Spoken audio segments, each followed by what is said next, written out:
What's up guys, it's me, Straw Hat Nate, and I'm back with another One Piece chapter review this week.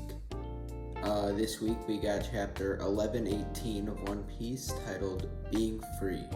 So this chapter continues straight from the end of the last one, where we had the defeat of the Iron Giant at the hands of the Gorosei, which subsequently led to Vegapunk's broadcast to the world being ended. It's a great chapter and it shows a lot more old faces from many arcs ago, which we love to see. And then it also advances the escape effort by the Straw Hats and the Giants who want to get off of Egghead Island.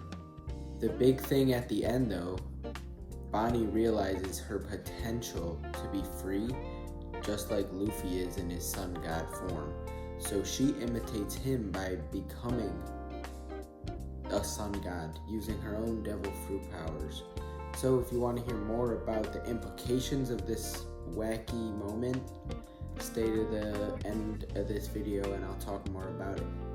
And without further ado, let's begin going through the chapter chronologically after you like the video and subscribe to the channel.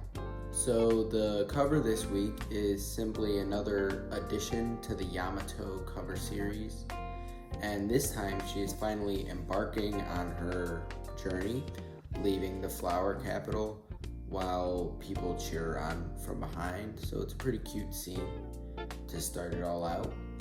And now to begin the actual chapter, the defeated Iron Giant is now falling into the ocean, crushing many marine battleships because of how large it is. I'm pretty confident that this Iron Giant scales larger than even the Vega Force 1, which literally held the Thousand Sunny in his hands. And while he drowns in the water, the Denden Mushi inside of him glitches, so we get a few more glimpses of Vegapunk's words. These words are, "and their name was," which logically could be part of the same sentence as he was just last saying, but it really doesn't give us any clues about what the purpose of that reveal was anyway. The main theory is that it might be a situation where he's revealing that there's a traitor in the D clan. The Iron Giant then also asks where Joy Boy is, because Luffy, of course, has powered down since earlier, and he says that he wishes he could have crossed paths with Joy Boy, but he felt like he missed his chance even though he got so close, which is honestly sad, even though the Iron Giant is just a robot. And then also from the coast, Mercury looks down to assure that the Iron Giant is defeated for good. But plenty of Marines see Mercury in this moment, so this probably means that they won't live to see another day because of what the Gorosei said earlier. Now we cut away from all that because we see a few reactions around the world to Vegapunk's broadcast being abruptly ended. We see Alabasta first, where the people are shocked by the termination of the broadcast, and they think about the possibility that it was Luffy who was the one who killed Dr. Vegapunk. Remember, the newspaper yesterday said that Vegapunk became Luffy's hostage, so it's a reasonable assumption for these people to make that Luffy is the killer, but that's far from the truth, as we know. And the only guy that we know out of these people is Koza, who, if you remember, is Princess Vivi's childhood friend. Then, for a panel, we see Whiskey Peak, where we see some former Baroque Works members who believe also that it was Luffy who was the one who killed Dr. Vegapunk. Lastly, we check back in on Leo and Rebecca in Dressrosa. And Leo, the gullible tontata that he is, quickly thinks that Luffy is the perpetrator, even though he knows that Luffy is a good guy. So overall, what these reactions are telling us is that the world at large still believes in the world government and doesn't think that they're evil liars like Vegapunk tried to tell them. Back on Egghead now, York is on a call with the Gorosei to confirm their whole situation right now. And they ask her how many Vegapunks are left living because they have to kill them all. And she finds out by interfacing with Punk Records. Here, we learn that besides York, Lilith and Atlas are the only two Vegapunks left on the good side, which unfortunately means that Edison has died. We last saw Edison in a horrible situation, so it wouldn't shock me that he was killed off screen because Oda has done that before. But now that the Gorosei have confirmed who is left alive, they gotta go get them. So they all split up, and Mars, who can fly, flies ahead super fast towards the Elbaf ship where Atlas is. Before he gets there though, we check in on the ship for a while and have a little bit of a fun scene. Dory, Bragi, and Luffy have made it to the ship and they jump on, laughing in the process of course. Luffy, with his adventurous personality, loves the fact that he is on an Elbaf ship, which could be teasing much more like excitement to come if the Straw Hats actually go to Elbaf. On the nearby marine ship, Vice Admiral Dal and Vice Admiral Bluegrass, who were previously doing pretty well holding their own against the giants, have been incapacitated by Bonnie's ability to turn them into children. Bluegrass remarks that Bonnie's powers are incredible, which we have already seen as an audience, but they get even more crazy by the end of this chapter, as I said earlier.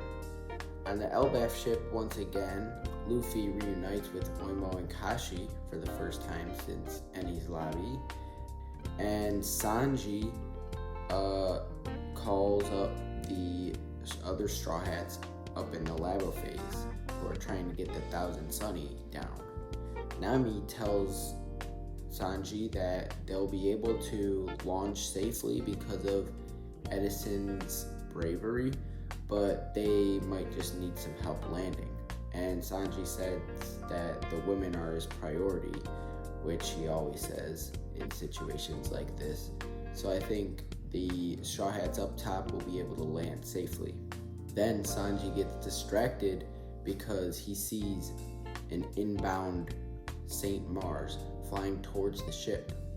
But we get one more fun panel before all hell breaks loose, because Luffy is eating some giant meat, which is important because now Luffy's gonna have his stamina back.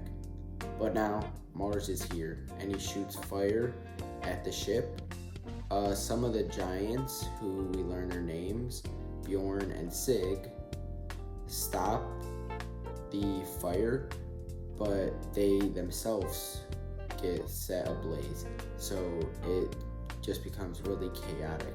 The two giants fall to the ground in excruciating pain, but Atlas prioritizes moving Kuma and Vegapunk's bodies away from the fire rather than helping this poor giant who's in excruciating pain. And Mars yells that nobody's gonna be escaping, even though he originally was going after Atlas. He decides now to go after everyone. And then out of nowhere, the drums of liberation start to play. And the ocean too gets really bouncy as Luffy transforms into Gear 5, the Sun God form. So he really gained all his stamina back super fast. And Dory and Bragi start to have a good time and they dance to the drums, which is just a super fun scene. And then Bonnie looks at Luffy and knows that he is the reincarnation of the sun god Nika, the god that her father, Kuma, would tell her all about. And she remembers that Luffy said that these powers come from him being truly free. So then she has the bright idea to become truly free herself. Then Bonney uses her distorted future technique to transform into the sun god alongside Luffy, which completely shocks everyone on the good side and on the bad side. It is a completely broken ability, but many people had the idea that this would happen because it has been teased. And it makes you think about how Bonnie's devil fruit can really let her use any power ever, no matter how rare it is, like in this case, which is almost too broken for an ability.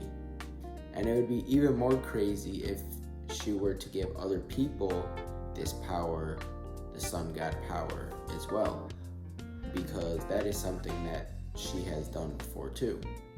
She really is an authentic sun god too, because Mars senses two sun gods in his vicinity, and Jupiter and Mercury sense it as well from the distance, so even they're kind of worried now, and they're gonna hurry up to help their other Gorosei, Mars. And then the final panel of the chapter shows the Iron Giant one last time, deep in the ocean, sensing the resurgence of the sun god Nika with both Luffy and Bonney. And that's the end of the chapter though. It was a really fun chapter, which I'd love to see.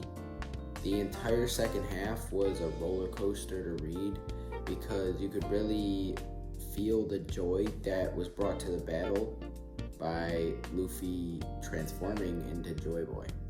And Bonnie's transformation, imitating Luffy's form, also contributed to the insanity that was this chapter. We'll have to see how long her form lasts, because I have many doubts about her ability to stack up power-wise to Luffy, because Luffy on one side worked really hard for what he has gotten, and Bonney has just got it from seeing his power. I think that next chapter we will see a battle between the two sun gods and whichever Gorosei they have to fight, which will be a battle highly intense with high stakes and high silliness as well.